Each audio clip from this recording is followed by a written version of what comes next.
आपके नोट्स में एक पॉइंट डिस्कस किया हुआ है क्योंकि वो नेहरू और इंदिरा गांधी की समस्याओं से जुड़ा है। देखिए, नेहरू जी जब भारत के प्रधानमंत्री बने, नेहरू जी की स्थिति कुछ कुछ वैसी ही थी जैसी आजकल नरेंद्र मोदी की है। आजकल तो नहीं, आज से 3 महीने पहले जो नरेंद्र मोदी की स्थिति थी कुछ कुछ वैसी है। हमारा देश है पार्लियामेंट्री सिस्टम वाला। पार्लियामेंट्री सिस्टम उन देशों के लिए ज्यादा अच्छा माना जाता है जहां वैविध्य ज्यादा हो, और प्रेसिडेंशियल सिस्टम उन देशों के लिए अच्छा मानते हैं जहां वैविध्य कम हो। तो अमेरिका में वैविध्य एक जमाने में रहा होगा, किंतु मेल्टिंग पॉट कल्चर की वजह से अब मानते हैं कि वैविध्य का उतना महत्व वहां पर नहीं है, इसलिए पूरा देश मिलकर एक व्यक्ति को चुन ले, वो व्यक्ति अपने हिसाब से मंत्री चुन ले, देश चलाए। उनको ये समझ में आता है। इंग्लैंड में क्यों पार्लियामेंट्री सिस्टम है वो ऐतिहासिक मामला ज्यादा है, वरना इंग्लैंड में इतनी डाइवर्सिटी नहीं है कि वो काम ना चला सके, पर चलता है वहां, हमारे भी चलता है। पार्लियामेंट्री सिस्टम का बेसिक पर्पस है कि सत्ता एक व्यक्ति के हाथ में नहीं आनी चाहिए, बहुत सारे व्यक्ति हों जिनके बहुमत से सत्ता का फैसला होना चाहिए। और प्रेसिडेंशियल सिस्टम का मूल आधार है कि सत्ता एक व्यक्ति के हाथ में आनी चाहिए। हालांकि उनका मैकेनिज्म ये है कि एग्जीक्यूटिव के साथ जुडिशरी और लेजिस्लेचर का सेपरेशन ऑफ पावर्स और म्यूचुअल इंटरडिपेंडेंस इतनी हो कि कोई एक व्यक्ति तानाशाह न बन सके। वो उनका अमेरिकन मैकेनिज्म है। स्वाधीन भारत के इतिहास में 4 प्रधानमंत्रियों को यह मौका मिला कि संसदीय पद्धति में भी एक व्यक्ति पूरी सत्ता अपने हाथ में लाने में कामयाब हो गया। 3 एक ही परिवार के थे, जिनमें नेहरू थे, इंदिरा गांधी थी, राजीव गांधी थी। और ऐसा पहला व्यक्ति जो गांधी परिवार का नहीं है वो है नरेंद्र मोदी।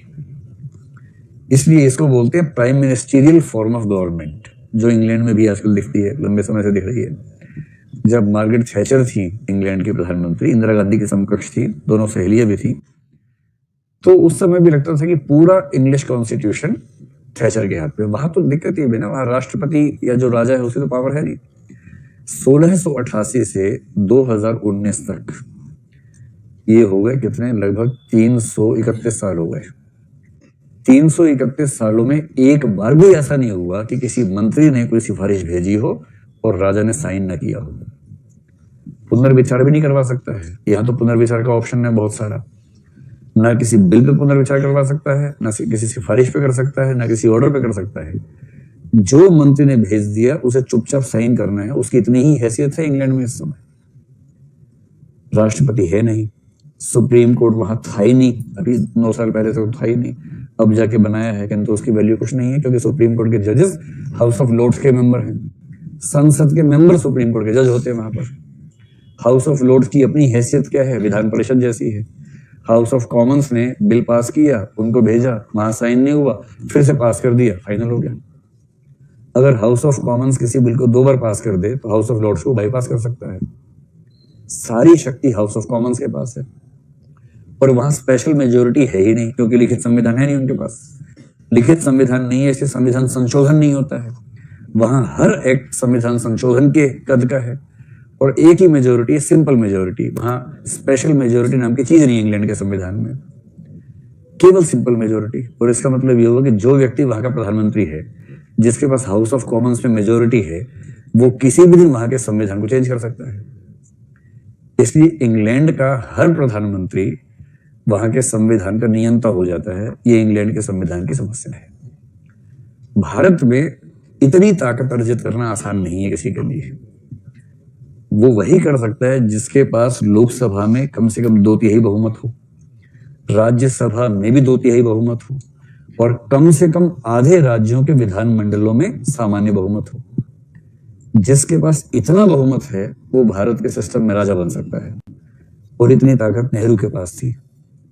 फिर इंदिरा गांधी के पास हुई। इंदिरा गांधी ने एक संविधान संशोधन जिसमें आधे राज्यों की सहमति चाहिए थी 3 दिन में करवाया था। 3 दिन में लोकसभा भी, राज्यसभा भी, सारे राज्य भी, राष्ट्रपति भी, 3 दिन में सारा काम खत्म। ऐसी राजीव गांधी ताकतवर था। नरेंद्र मोदी उतने तो नहीं, लेकिन लगभग उतने ताकतवर इस समय हैं, क्योंकि लोकसभा उनकी मुट्ठी में है, राज्यसभा भी इतनी मुट्ठी में है कि जिस दिन जरूरत पड़ती है मुट्ठी में आ जाती है। सीबीआई बीबीआई भी तो है ही ना, तो मैनेज हो जाता है, कोई खास दिक्कत नहीं आती। आधे राज्यों के विधानमंडल मैनेज नहीं है, और तो उत्तर पूर्व के सारे राज्य मैनेज कर लिए। उत्तर पूर्व में कितने होते, 10 विधायक है, अमित शाह एक बार गए, 10 वहां गए। अमित शाह ने डायरेक्ट डेमोक्रेसी की नई परंपरा शुरू की है कि हमारी पार्टी के लोग इलेक्शन लड़े जीते, इसके बदले जो इलेक्शन लड़े जीते वो पार्टी में आ जाएं। तो भाई कुल मिला के अंततः पार्टी के लोग सत्ता में होने चाहिए। डायरेक्ट डेमोक्रेसी है, इतनी मेहनत काहे करनी है इसके लिए? आप जो जीत गए उन्हीं को ले आओ पार्टी में, लंबी मेहनत क्यों करें? उत्तर पूर्व जहां के लोग ठीक से हिंदी नहीं जानते, यहाँ का मिजाज नहीं समझते हैं, उत्तर पूर्व के लगभग सब राज्यों में बीजेपी की सरकार चल रही है इस समय, और उससे फायदा क्या होता है? संविधान संशोधन करना, 7 वहां से आ गए। कुल कितने चाहिए? 28 में से 15 चाहिए, कम से कम आज है ना 14 या 15 चाहिए, 8 वहीं से आ गए, 6-7 मैनेज हो जाते हैं। अब हाथ से निकल रहे हैं अलग बात है, लेकिन कुछ दिन पहले तो थे ही सारे के सारे, क्या दिक्कत थी उनको? नेहरू इतने ताकतवर थे, एक आध छोड़ के सारे राज्यों में कांग्रेस की सरकार, केंद्र में लोकसभा में पूरा बहुमत, राज्यसभा पूरा बहुमत, पार्टी के ऊपर नेहरू की पूरी पकड़। और 1960s की शुरुआत होते थे, क्या हुआ? पार्टी की अध्यक्ष इंदिरा गांधी, देश का अध्यक्ष जवाहरलाल नेहरू। अब कौन क्या बिगाड़ेगा उनका? जैसे पीएम नरेंद्र मोदी, पार्टी अध्यक्ष अमित शाह। ठीक कैसे था?